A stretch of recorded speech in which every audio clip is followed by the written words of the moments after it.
180장 찬송하십시다. 180장.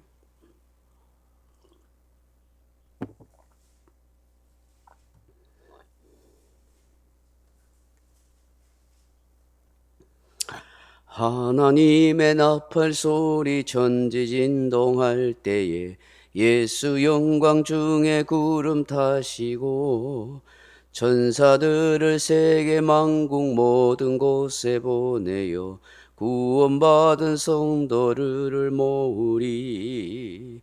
나팔 불 때 나의 이름, 나팔 불 때 나의 이름, 나팔 불 때 나의 이름, 부를 때에 잔치 참여하겠네. 무덤 속에 잠자는 자 그때 다시 일어나 영화로운 부활 승리 얻으리. 주가 택한 모든 성도 구름 타고 올라가 공중에서 주의 얼굴 배우리. 나팔 불 때 나의 이름, 나팔 불 때 나의 이름, 나팔 불 때 나의 이름, 부를 때에 잔치 참여하겠네. 주님 다시 오실 날을 우리 알 수 없으니 항상 기도하고 깨어 있어서 기쁨으로 보좌 앞에 우리 나가서도록 그때까지 참고 기다리겠네. 나팔 불 때 나의 이름, 나팔 불 때 나의 이름, 나팔 불 때 나의 이름, 부를 때에 잔치 참여하겠네. 아멘. 하나님 말씀 사도행전 1장 9절 말씀 같이 읽겠습니다. 사도행전 1장 9절 말씀입니다. 이 말씀을 마치시고 그들이 보는데 올려져 가시니 구름이 그를 가리어 보이지 않게 하더라. 아멘. 사랑하는 성도 여러분, 본문은 예수님께서 성천하신 모습을 보여주고 있습니다. 예수님께서 제자들에게 성령을 받고 권능을 받아 땅끝까지 이르러 예수의 증인이 되라, 그렇게 말씀하십니다. 그리고 곧장 모든 제자들이 두 눈으로 똑똑히 보는 데서 그대로 하늘로 올려져 가십니다. 예수님의 부활과 마찬가지로 예수님의 성천도 분명히 역사적 사건이라는 사실을 보여주고 있습니다. 예수님이 바로 삼위 하나님 가운데 한 분이라는 사실을 말씀하는 것입니다. 역사적으로 어느 누가 부활한 사람이 있으며 어느 누가 사람들이 다 보는 데서 하늘로 승천한 사람이 있었겠습니까? 어느 종교의 창시자도 사상가도 철학자도 심지어 마술사라고 해도 그런 일을 한 사람은 아무도 없습니다. 오직 예수님만이 죽음에서 다시 살아나시고 부활하셔서 성천하신 성자 하나님이 되신다 하는 것입니다. 그런데 예수님께서 성천하여 올라가실 때에 오늘 본문에 보면 구름이 그를 가리어 보이지 않게 하더라 라고 말씀합니다. 왜 예수님께서 하늘로 승천하실 때 구름이 예수님을 가리게 할까? 하늘에 늘 뭉게구름이 떠 있지 않습니까? 그런 구름이 있는데 굳이 예수님이 올라가실 때 구름이 가리게 하신 이유가 뭘까? 이런 비행기나 우주선을 보면은 높은 데 올라가면 올라갈수록 잘 안 보여요. 아주 점처럼 보이다가 어느 정도 올라가 버리면은 구름이 한 점 없는 맑은 하늘이라 할지라도 사람의 눈으로 볼 수가 없잖아요. 하늘 꼭대기에 찍고 올라가 버리면 또 이 지구를 떠나가 버리면 우주로 가 버리면은 아무리 보고 싶어도 뭐 볼 수가 없는 것입니다. 그런데 왜 성경에 굳이 예수님을 구름이 가려다 하실까? 가려서 더 이상 볼 수 없도록 하실까? 뭐 여러 가지 이유도 있겠지만 이런 의미가 있지 않겠습니까? 예수님이 구름 속으로 올라가 버린다. 특별히 이 구름과 관계돼서 의미 있는 것을 우리에게 깨닫게 합니다. 여러분 성경 속에서 구름은 뭐 하나님의 임재와 영광을 나타낼 때가 많습니다. 꼭 광야에 있는 시내산에서도 하나님이 임하실 때 빽빽한 구름 가운데 그 수내산 주변을 그렇게 구름으로 가득 차게 하시고 난 뒤에 하나님이 임재하시고 또 하나님의 음성이 들리고 뭐 그렇게 한 내용들이 참 많습니다. 제가 전에 구름에 대해서 한번 설교한 적도 있지만 이 새벽에 구름에 대해서 또 말씀을 잠깐 나누려고 합니다. 먼저 성경 속에서 구름이 하는 역할이 뭘까? 그 특징이 뭘까? 영적으로 신앙적으로 우리에게 중요한 의미를 가르쳐 주거든요. 그 첫째로는 하나님의 뜻을 성취하는 심판의 역할을 할 때가 있다. 구름이 그런 뜻입니다. 여러분 구름이란 단어가 처음 나오는 것이 바로 노아 홍수 후에 창세기 9장 13절에 보면 구름에 대해서 좀 말씀하세요. 창세기 9장 13절 이하에 보면 내가 내 무지개를 구름 속에 두었나니 이것이 나와 세상 사이에 언약의 증거니라. 무지개를 구름 속에 둔다 하는 의미가 뭘까? 마치 구름이 하나님의 언약의 무지개를 안고 있거나 숨겨놓은 보장기나 항아리 같은 그런 역할을 하는 것처럼 말씀합니다. 여러분 구름이 생긴다, 구름이 땅을 덮는다 하는 건 뭘 의미할까요? 대개 비가 온다는 것을 상징하는 것이거든요. 하늘이 온통 먹구름으로 가득 차면 큰 비가 온다는 것 아니겠어요? 때에 맞는 비는 사람이나 동식물에게 중요한 역할을 하게 되지만 이것이 지나치게 많은 비가 오면 큰 재앙이 되는 것입니다. 그러기에 구름으로 땅을 덮는다 하는 것은 곧 하나님의 심판이 임박했다 하는 것을 상징하기도 합니다. 예레미야 예가 2장 1절에 보면 슬프다 주께서 어찌 그리 진노하사 딸 시온을 구름으로 덮었는가.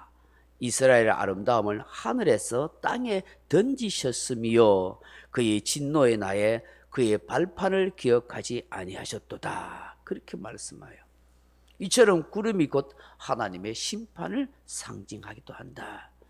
그러므로 여기서의 구름은 바로 하나님의 심판을 나타내는 거룩한 도구라는 것입니다. 그렇지만 하나님의 심판을 막아주는 것이 있습니다. 그게 뭘까요? 바로 무지개라는 거예요. 창세기 9장 14절 이하에 보면 내가 구름으로 땅을 덮을 때에 무지개가 구름 속에 나타나면 내가 나와 너희와 육체를 가진 모든 생물 사이에 언약을 뭐 한다고요? 기억하리니 다시는 물이 모든 육체를 멸하는 홍수가 되지 아니할지라. 그러니까 구름이 땅을 덮는다는 것이 하나님의 심판이 임하는 상황 속에 있는데 무지개가 나타나면은 하나님의 언약을 기억해서 물로서 내가 심판하지 않겠다는 그 약속을 그대로 이루겠다는 거예요. 우리가 흔히 뭐 비 온 뒤에 무지개를 보잖아요. 와, 멋지다, 예쁘다 하지만 우리 믿는 성도는 뭘 봐야 돼요? 하나님의 언약이다 하는 것을 믿음으로 봐야 되는 거예요. 세상 사람들은 야 이쁘고 멋지다 하고 뭐 과학자들이나 뭐 이런 사람들은 뭐 그래 여러 가지 뭐 빛을 비치는 뭐 그런 프리즘을 통해서 나타나는 현상이다 뭐 이런 식으로 분석하지만 우리는 무지개를 볼 때마다 하나님이 우리를 지켜주신다. 하나님 우리를 보호해 주신다. 심판 중에서도 긍휼을 잊지 않으신다는 언약을 보여주신다.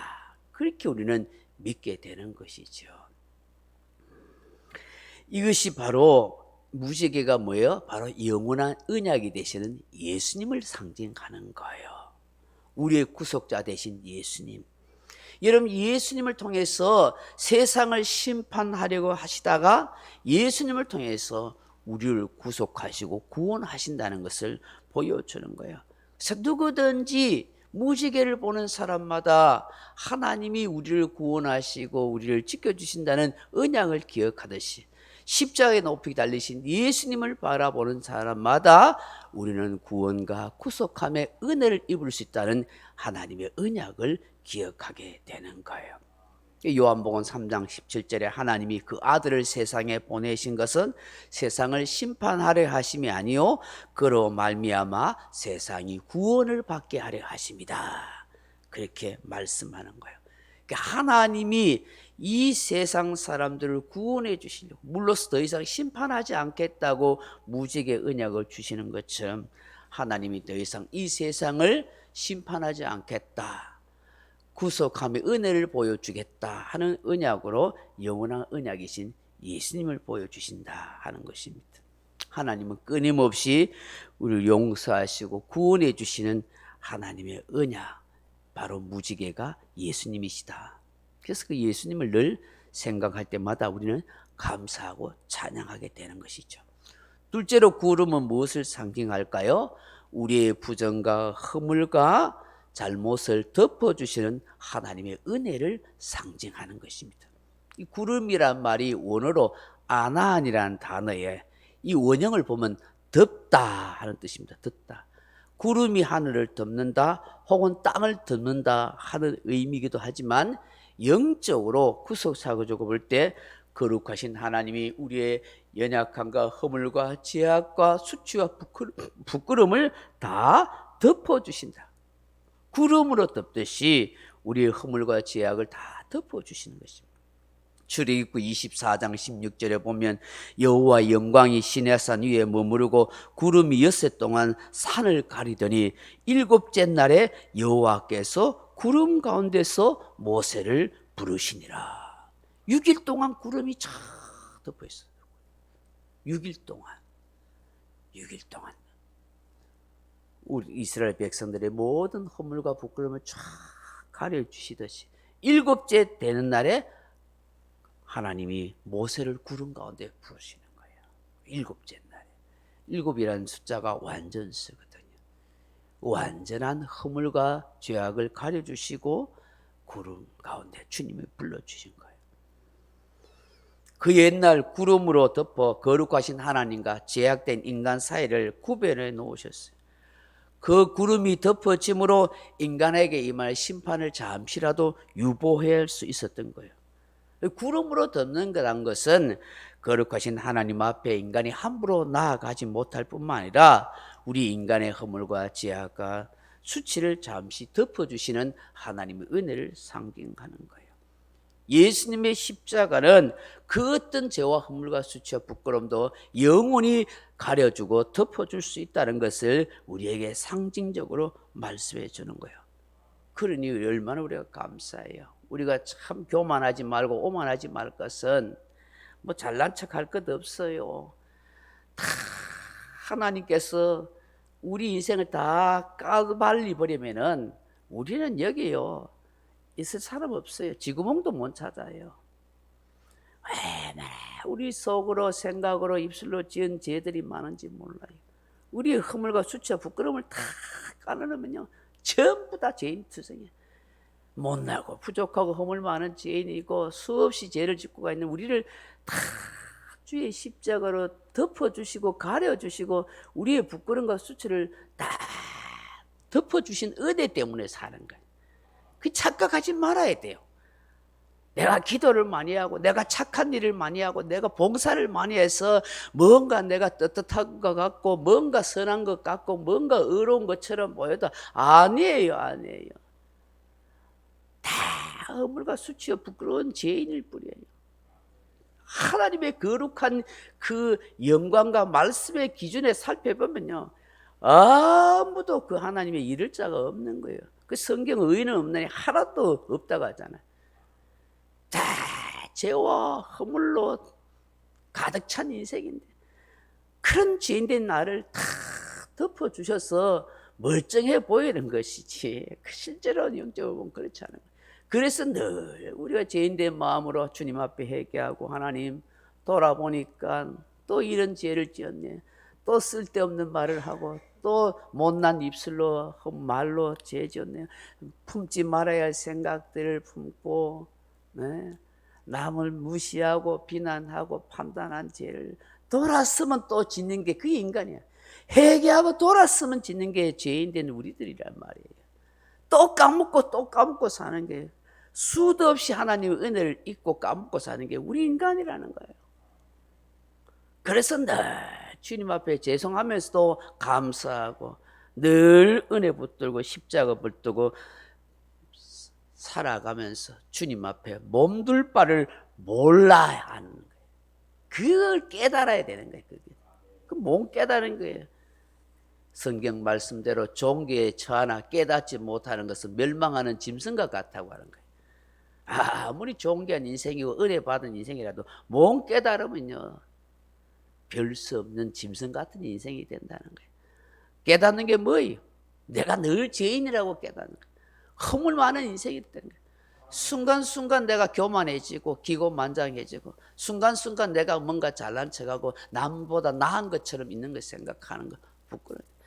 아니요, 하나님, 나는 죄인입니다. 나는 못난 인생입니다. 나는 무지한 인생입니다. 내가 누군가에게 미련한 소리 듣고 무식한 소리 듣고 별 소리 없어도 하나님, 그런 인생을 다 살려주시니 감사합니다. 그런 인생을 세워주시니 감사합니다. 이런 나에게 은혜 주셔서 감사합니다. 나도 하나님, 다른 사람에게 죄를 짓고 살 때가 많습니다.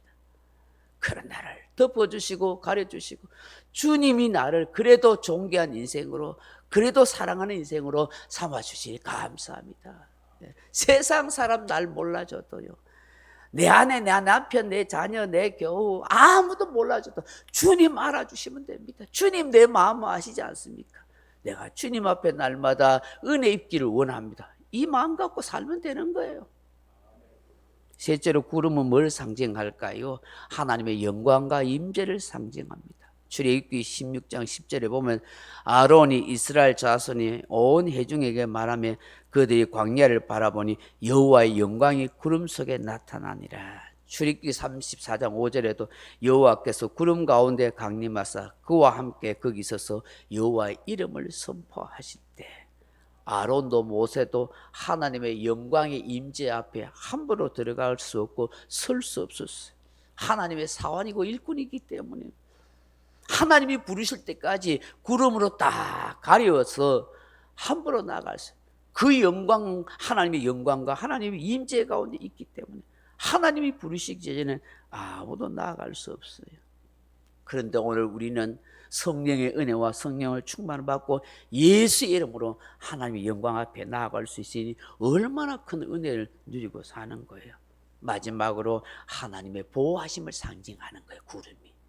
이스라엘 백성들이 알잖아요. 뜨거운 광야길을 걸어갈 때에 밤에 추울 때 어떻게 하셨어요? 하나님이 불기둥과 구름 기둥으로 다 보여 주셨잖아요. 그 기둥들이 뭐예요? 바로 다 구름인 거예요. 구름. 밤에는 춥지 않도록, 낮에는 덥지 않도록 하나님이 불기둥과 구름 기둥을 다 막아주시는 거예요.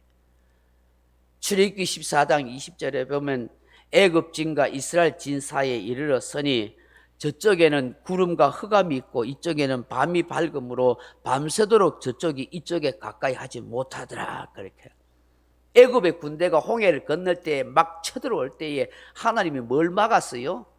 애굽 군대 사이에 구름으로 앞을 막아버린 거예요. 앞이 보이지 않도록 밤새도록 오는데도 헤맸어. 왜요? 하나님이 이스라엘 백성들을 딱 보호하시고 지켜주시고, 그리고 홍해길이 갈라질 때까지 하나님이 구름으로 애굽의 군대가 추격하지 못하도록 막았던 거예요. 출애굽기 14장 24절에 보면, 새벽에 여호와께서 불과 구름 기둥 가운데 애굽 군대를 보시고 애굽 군대를 어지럽게 하시더라. 이처럼 구름은 이스라엘 백성을 보호해 주는 걸 상징하는 거예요. 오늘날도 우리를 해치려는 수많은 원수들이 있어요. 뜨거운 태양과 같은 그런 고통스러운 환경과 삶이 있어요. 구름 같으신 예수님이 우리를 지켜 보호해 주는 거예요. 시편 121편 5절에 여호와는 너를 지키시는 이시라. 여호와께서 오른쪽에 내 그늘이 되시나니 낮의 해가 너를 상하지 않게 하며 밤의 달도 너를 해치지 아니하리로다. 여호와께서 다 구름과 같이 원수 마귀를 쳐들어오지 못하도록 보호해 주신 것처럼 오늘 구름 같으신 예수님이 저와 여러분의 삶을 늘 두르시고 지켜주신다는 사실을 기억할 수 있기를 바랍니다. 이 새벽에 주시는 이 말씀 구름에 대해서 내일 새벽에 좀 더 살펴보겠습니다만, 오늘 새벽에 이 구름은 바로 하나님의 영광과 임재를 상징하고 하나님의 보호하신 상징하고 내 허물과 수치와 부끄러움을 다 가려주시는 그 주님의 은혜를 상징하고 하나님의 뜻을 이루는 심판의 도구로 상징한다는 사실을 다시 한번 생각하면서, 하나님 구름 같은 은혜로 나와 함께 하시고 나를 지켜주옵소서. 그렇게 기도할 수 있기를 주님의 이름으로 축복합니다.